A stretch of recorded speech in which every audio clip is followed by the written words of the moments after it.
وأخيرا البطل قيصر يظهر على العلن بمقابلة على قناة الجزيرة وصلت لمليون مشاهدة بيوم واحد بس. مين هذا قيصر؟ وليش كان مخبي حاله وما طلع وشه لهلأ؟ وشو قصة الوثيقة اللي لقوها بين وثائق النظام البائد؟ وما رح تتوقعوا انه هو كان يصور حاله من قبل ويطلع على السوشيال ميديا، بس ما حدا عرفه غير للمقابلة اللي صارت امبارح. بتمنى قبل ما نبدأ انكم تحطوا لايك وتشاركوا هذا الفيديو بكل مكان ليوصل لأكبر عدد ممكن من الناس، وخلونا نبدأ. ببداية المقابلة اجت المذيعة وسألت البطل فريد المذهان سؤال واحد: لماذا كان النظام حريص على تصوير جرائمه؟ والجواب كان صادم جدا. طلع عليها والدمعة بعيونه وسكت شوي، وبعدين قال لها لأنه كان النظام على ثقة بأنه لن يحاسب. الله أكبر. كانوا متوقعين يعملوا مثل جرائمهم بحماه، من أول مجزرتين 3 بيقضوا عليها وبيعملوا إجرامهم وما حدا بيدرى بشي. لك حتى الشبيحة نفسهم يلي عملوا هاي الجرائم كانوا متأكدين أنه مستحيل يتعاقبوا، ولو عندهم شك 1% أنه ممكن يسقط النظام مستحيل ينشروا طائفيتهم بهي الطريقة، بس الله من فوق من عالي سما فضحهم. هاد هو البطل الحقيقي، مو أبطال الأفلام ومن جماعة انجح وعافر بالحياة. هذا الشخص يلي خاطر بكل شي بيملكه، أهله، عائلته، أولاده وقرايبينه، لك حتى روحه، كل هاي الاشياء خاطر فيها بصمت كرمال يوصل هاي الانتهاكات كلياتها للعالم بأسره. قيصر هو المساعد أول فريد المذهان، رئيس قلم الأدلة القضائية بالشرطة العسكرية، يعني هو المسؤول عن تصوير وتوثيق جثث المعتقلين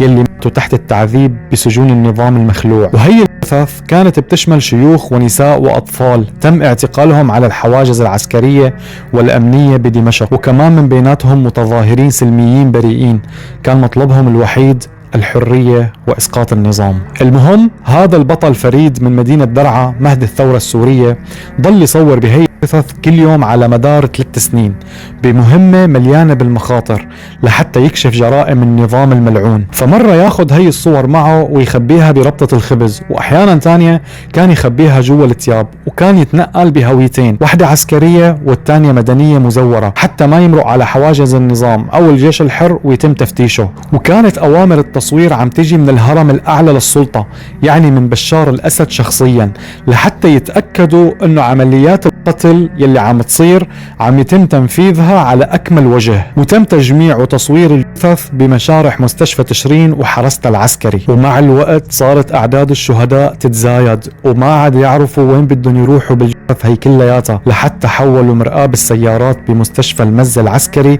لساحة بيجمعوا فيها جثث. ومع بداية الثورة كان عدد الشهداء بيتراوح بين 10 ل 15 يوميا، وبعديها ارتفع ليوصل ل50 شهيد. متخيلين؟ والنظام ابن الحرام كان يسجل سبب الوفاة على انه امراض معدية وجلطات بالقلب مشان يغطي هي الجرائم. فقرر البطل مذهان انه ينشق مع بداية الثورة، بس اجل هذا الشيء كذا مرة لحتى يقدر يجمع اكبر عدد ممكن من الصور والادلة. وبالفعل قدر يهرب ويسرب حوالي 50,000 صورة بتوثق استشهاد 11,000 شخص تحت التعذيب بين عام 2011 وعام 2013. وكل كان ينحط عليها 3 أرقام: رقم المعتقل لأنه المعتقل بينسى اسمه أول يوم بيفوت فيه على السجن، والرقم الثاني هو رقم الفرع الأمني، والرقم الثالث بينبعث لفرع الشرطة العسكرية بالآبون لمطابقة الرقم بقائمة الأسماء الموجودة بالفرع. وبعد ما أجى البطل فريد المذهان وانشق وراح على قطر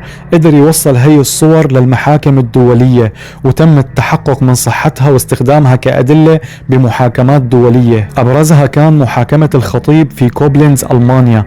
وهالشي خلى النظام البائد يتعرض لعقوبات اقتصادية كبيرة دمرته من الداخل. وقيصر ضل مخبي وشه وما حدا بيعرف مين هو لمقابلته اللي طلع فيها لأول مرة امبارح على قناة الجزيرة. وأكتر شي حكاه كان مؤلم بالنسبة له هو مو بس جثة المعتقلين، وإنما الأهالي اللي كانوا يدفعوا مبالغ خيالية للمسؤولين والوسطاء بس لحتى يعرفوا أو يشوفوا أو يستلموا أبنائهم وأقاربهم. لك قديش هذا الزلمة عانى من الألم الجسدي والنفسي، وقديه تعب وتعذب لحتى يقدر يحافظ على هي الصور وتوصل للناس والأشخاص الصح لحتى العدالة تتحقق. والشيء اللي رح يصدمكم على الآخر إنه تم العثور على وثيقة مسربة من وثائق النظام البائد السرية السورية يلي بتأكد انه النظام كان عرفان مسبقا بموضوع صور قيصر من قبل ما تطلع، وكان حاطط طريقتين ليتعامل مع الموضوع لو صار، وكل هذا الشيء مكتوب بالوثيقة.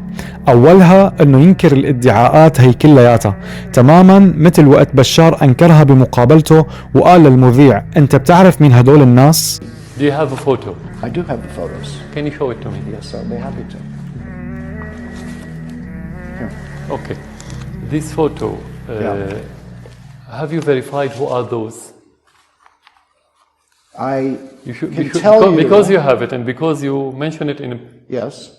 In front of your audience. There's a number of You have to photos. You may convince wanna- your audience. You cannot mention such a picture without verifying who are those and where and everything about it, just to put it in front of the audience, tell them, oh, they've been killed by the Syrian The soldiers. woman who filed the lawsuit, the Syrian woman who filed the lawsuit, says she saw her brother in those photographs.